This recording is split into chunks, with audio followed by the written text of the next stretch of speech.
भगवान कपिल देव जी से माता देवहूति जी ने जब प्रश्न किया तो भगवान, पीछे चर्चा चल रही थी, भगवान ने बताया कि ऐसे ऐसे हमारे जो भगवत प्रेमी महात्मा जन हैं उनका तुम संग करो तो तुम्हारे हृदय में मेरी अनन्य भक्ति का जागरण हो जाएगा। माता जी ने पूछा, काचित वैयुचिता भक्ति कीदृशी मम गोचरा यया पदम ते निर्वाण मंजशान्वाष्णव अहम यो योगो भगवद बाणो निर्वाणात्मस्तयोदितः कीदृशः कति चांगानि यतस्तत्त्वावबोधनम्। प्रभु, आपने ये तो बताया कि अनन्य भक्ति कैसे प्राप्त होती है, भगवत प्रेमी महात्माओं के संग से, पर उस अनन्य भक्ति का स्वरूप क्या होता है? कैसे जाना जाए कि मेरे अंदर अनन्य भक्ति आ रही? जब तक उसका परिचय नहीं होगा तो हम कैसे जानेंगे? संतों से प्राप्त होती, सत्संग से प्राप्त होती है, गुरुजनों के चरणों की आसक्ति से प्राप्त होती, पर उसका स्वरूप क्या है? अनन्य भक्ति का स्वरूप क्या है? क्योंकि ये अनन्य भक्ति जिसके हृदय में आ जाती है, मोक्ष उसके चरणों में लुटता है। दीयमानम न गृहणन्ति बिना मत सेवनम जना। तो हे मोक्ष स्वरूप प्रभु, जिसके द्वारा लक्ष्य भेद हो बाण के समान, जैसे बाण लक्ष्य भेद करता है, ऐसे भगवान के तत्व का बोध और भगवत अनन्य भक्ति वो आप ही जानते हैं, क्योंकि आप स्वयं श्री भगवान हैं। तो आप कृपा करके बताइए कि जिस अनन्य भक्ति से आप प्राप्त होते हैं उसका स्वरूप क्या है? श्री भगवान कृपा करके बोले, देवानां गुणलिंगानां मानुश्रविक कर्मणां शत्रु एवैक मनसो वृत्ति स्वभाविकी तुया अनिमित्ता भागवती भक्ति सिद्धेर्गरीयसी जरत्यत्यासुया कोशम निगीर्ण मनलो यथा। हे माता, जिस उपासक का चित्त संतों के संग से, भगवत कथा श्रवण से, भगवन नाम जप से, भगवन नाम कीर्तन से, भगवत धाम के वास और सेवन से पवित्र हो गया है, उसका चित्त निरंतर मेरे में लगा रहता है। कैसे लगा रहता है? गोस्वामी श्री तुलसीदास जी सरल भाव में व्यक्त करते हैं, काम ही नारी पियारी जिमी लोभी जिमी प्रियदाम तिमि रघुनाथ निरंतर प्रिय लागहु मोहि राम।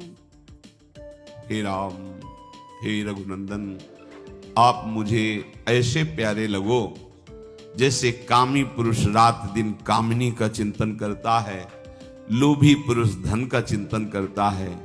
हे हरि, ऐसे मैं हर समय आपका चिंतन करूं। ये चिंतन की प्रवृत्ति, जैसे कामी पुरुष को पद्मासन लगा के ध्यान नहीं रखना पड़ता, एकाग्रता नहीं करनी पड़ती, स्वाभाविक चित्त की वृत्ति कामना से प्रेरित होकर कामिनी की तरफ हर समय बनी रहती है। लोभी पुरुष हर समय धन का चिंतन करता है, मोही पुरुष हर समय परिवार का चिंतन करता है, देहाभिमानी बिना प्रयास के देह का चिंतन करता है। ऐसे ही अनन्य भक्त का बिना प्रयास के अखंड चिंतन श्री प्रिया प्रीतम का होता है। अब अभी भक्ति में उस कोटि से प्रवेश ही नहीं हुआ तो आपको लगेगा अखंड चिंतन कैसे होता है। कभी कभी जब पूछते हैं और कि आपका भजन, वो भजन में नहीं तो लगता फिर कर क्या रहे हो, तुम्हारा हृदय है कहां? ऐसा कैसे हो सकता है कि तुम हरि के चरणों के दास होकर भजन विमुख समय, और फिर तुम्हें व्याकुलता नहीं, तुम्हें कष्ट नहीं? तद विस्मरणेन परम व्याकुलते, व्याकुल हो जाना चाहिए हृदय। त्रिभुवन की राज्य लक्ष्मी मिलने पर भी जो आधे पल के लिए अपने आराध्य देव का स्मरण नहीं छोड़ता, वही अनन्य भक्त है। त्रिभुवन की राज्य लक्ष्मी, यहां तो 100-200 रुपए में घंटे 2 घंटे भगवान को भूल सकते हैं। अनन्य भक्त जिसका चित्त तैल धारावत निरंतर प्रभु में, अभिषेक कुछ नहीं चाहिए। इस कोटि के भक्त के अंदर ऐसी आनंद वृत्ति प्रकट होती है कि ये जिस मोक्ष के लिए बड़े बड़े ऋषि मुनि कठिन प्रयास करते हैं, ज्ञान के पंथ कृपाण की धारा परत खगेश लगे नहीं वारा, जो निर्विघ्न पंथ निर्वाही सो कैवल्य परम पद लहाई, वो कैवल्य परम पद भक्तजन देखते भी नहीं है। ऐसा अनंत आनंद प्रेमानंद हृदय में प्रकट होता है कि मोक्ष सुख भी उनको बहुत लघु लगने लगता है। पर किनका? जिनका चित्त निरंतर प्रभु के चिंतन में लगा हुआ है। हम सबका प्रयास एक ही है कि निरंतर अंतर रहित प्रियाजू का चिंतन हो।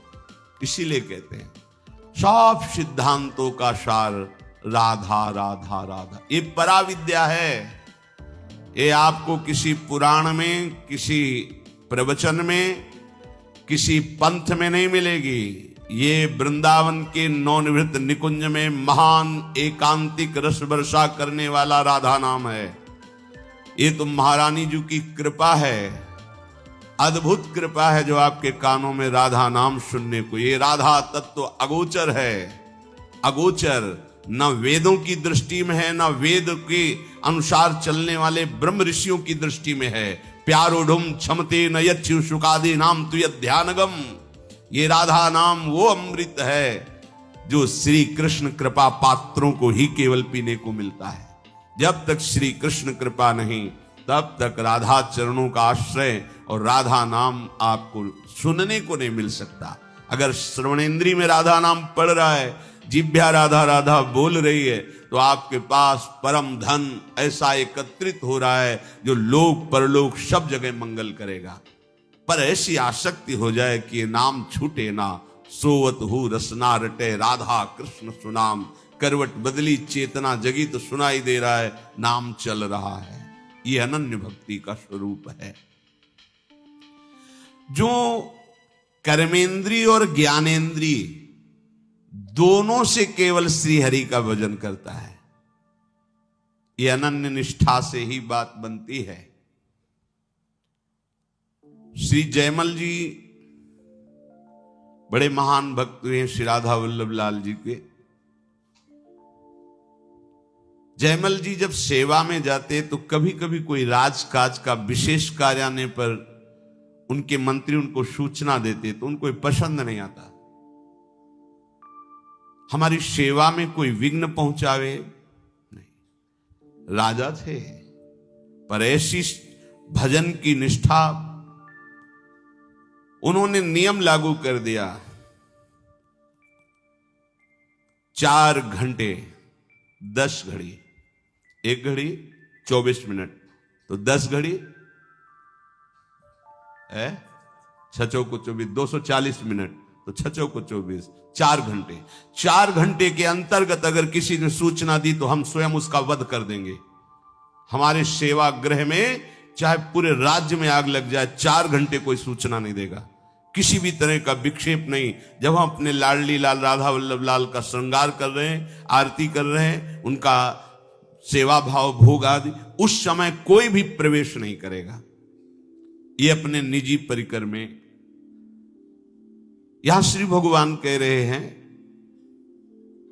कर्मेंद्री और ज्ञानेंद्री दोनों का मेरे प्रति समर्पण हो जाना, तभी चित्त का समर्पण होता है। राजा है पर निष्ठा ऐसी भजन की है, कोई भी 4 घंटे विक्षेप नहीं। यहां श्री जी की सेवा कर रहे हैं, आप अन्य बातें भी कर रहे हैं, हंस रहे हैं, खेल रहे हैं। आप महारानी जी की सेवा कर रहे हैं, आप राधा नाम हाथ में लेकर स्नान करा रहे हैं, पोछ रहे हैं, प्रक्षालन कर रहे हैं, चंदन की पत्रावली कर रहे हैं, इत्र लगा रहे हैं। ये श्री जी का साक्षात स्वरूप है राधा नाम।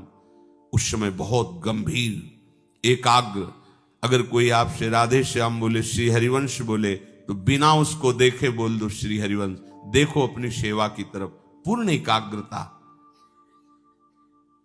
हां, कोई गुरुजन पधारे, महाभागवत पधारे, तो फिर श्री जी की सेवा को उसी समय विश्राम दो, पहले उनको प्रणाम, उनका स्वागत सम्मान करो। वो प्रभु का आदेश है ऐसा, महापुरुषों का आदेश है ऐसा। प्रभु से भी बढ़कर प्रभु के प्रेमी महाभागवतों का सम्मान करना, इससे प्रभु की प्रसन्नता प्राप्त होती है। जयमल जी की ये गुप्त बात उनके शत्रु पक्ष को पता चल गई। ये बड़े वीर भी थे कि 4 घंटे इनको कोई सूचना नहीं दे। 4 घंटे में तो पूरे राजमहल सहित पूरे राज्य शासन